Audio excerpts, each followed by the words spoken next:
The following audio presentation is a production of Rutgers, the State University of New Jersey, in association with the Division of Continuing Studies and the Institute on Ethnicity, Culture, and the Modern Experience. This production was originally funded by the New Jersey Historical Commission and has been remastered by the Rutgers ITV studio. Family roots run long and deep in the Still family of Lawnside, New Jersey. Family historian Clarence Clem Still likes to point out that the Stills arrived in New Jersey before the Revolutionary War as freemen. Yet one of his ancestors, William Still, spearheaded the effort to aid runaway slaves in New Jersey in a risky endeavor called the Underground Railroad.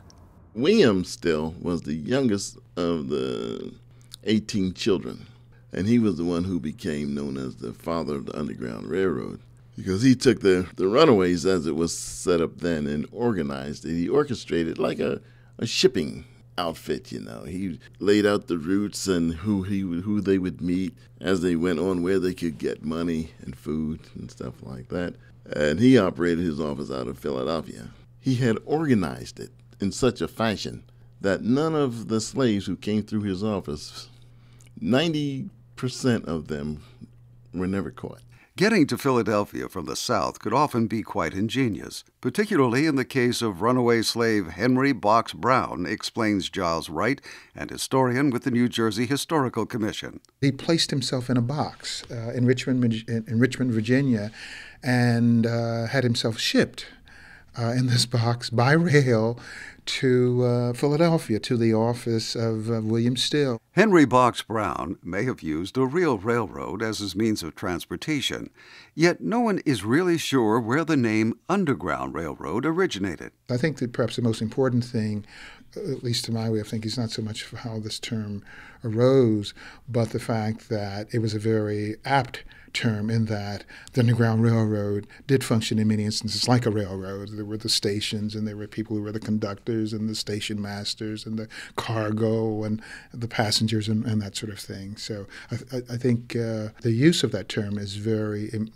important in that it gives someone some sense of the kind of activity that was undertaken under the name of the Underground Railroad, in the fact that this network, this secret network of individuals and places, function in many instances, or most instances, like an actual railroad. It was an enterprise which involved people who were passionately opposed to slavery. Rutgers historian Clement Price. It involved blacks as well as whites.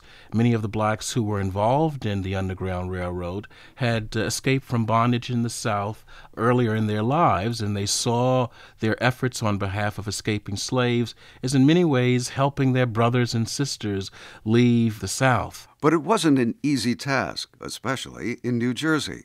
In fact, Wright points out the state was very hostile to fugitive slaves and allowed for the recapture of runaway slaves under the Fugitive Slave Act. New Jersey was one of the northern states in which the Fugitive Slave Act of 1850 was enforced. One gets the impression, in reading the literature and so forth, that slave catchers were quite at home here in the state, and certainly they came in the state and apprehended slaves and returned them to the South. The going rate made it a rather lucrative business in New Jersey, too, with bounties that would range between $100 and $300 per slave. Despite the risk, escaped slaves continued to use the Underground Railroad, seeking freedom in the northern states and in Canada. Just how extensive the network was in New Jersey is still not known, but there is no doubt it existed. It followed three principal courses. Along the Delaware River, mainly from Camden in South Jersey to Burlington. That was one course. And there was another course which began around Salem and moved north into Woodbury, Mount Laurel, Burlington, and on into Princeton. And the third course of the Underground Railroad began in Greenwich, and there were stations in Swedesboro, Mount Holly, and Burlington, and blacks making it through those towns would oftentimes end up in Camden. Although a majority of the escaped slaves left New Jersey, those who remained had a significant influence in the southern part of the state. In some instances, the fugitives found refuge in these settlements for a couple of reasons, and thereby added to the population of those settlements. And in a few rare instances, they were instrumental in establishing all-black settlements.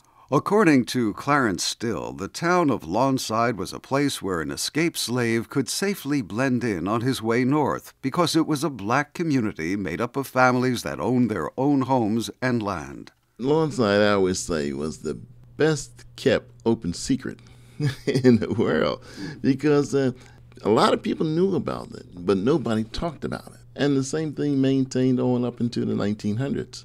Nobody just talked about what went on here in Lawnside. These black settlements, like Clarence Still's Lawnside, give testimony to the heroic efforts of individuals like ancestor William Still, who worked along the stations of the Underground Railroad, a railroad that provided a path to freedom for thousands of slaves. I'm Murray Roberts for New Jersey Times.